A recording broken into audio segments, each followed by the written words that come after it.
सूर्यध्वज प्रतिष्ठान trust, जनता वसाहत, पार्वती, पुणे या प्रतिष्ठानचे पदाधिकारी यावर्षी झालेल्या पावसाळ्यात सोलापूर जिल्ह्यात अनेक गावात पूर आलेल्या अशा अनेक गावात एक गाव भोपळेगाव, तालुका मोहोळ या गावात गोरगरिबांना मदतीचा एक हात म्हणून अनेकांना किट वाटप करण्यात आलं आहे।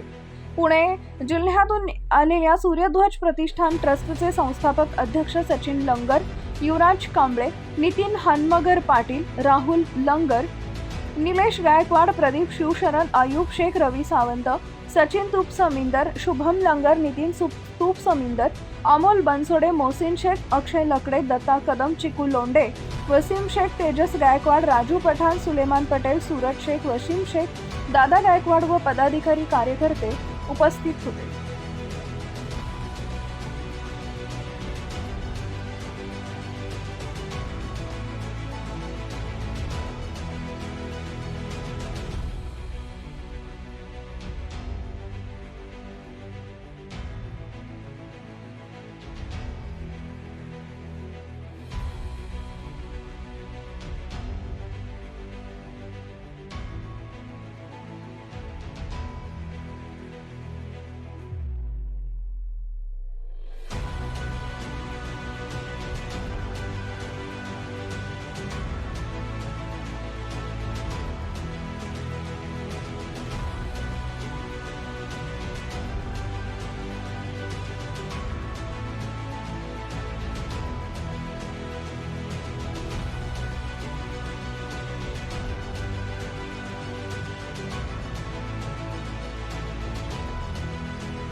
शिना नदीचा जो महापुराचं आपल्या भागावर संकट आलं, जी शिना काठखोले जी गावं आहेत ते अक्षरशः संसार उद्ध्वस्त झाले काही जणांनी। इतकं प्रचंड संकट या भागावर आपल्या आलं।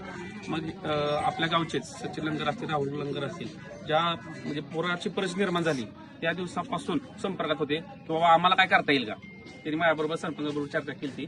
मग आम्ही सांगितलं बाबा असं आपल्याला धान्य किट वगैरे देता येईल का बघा।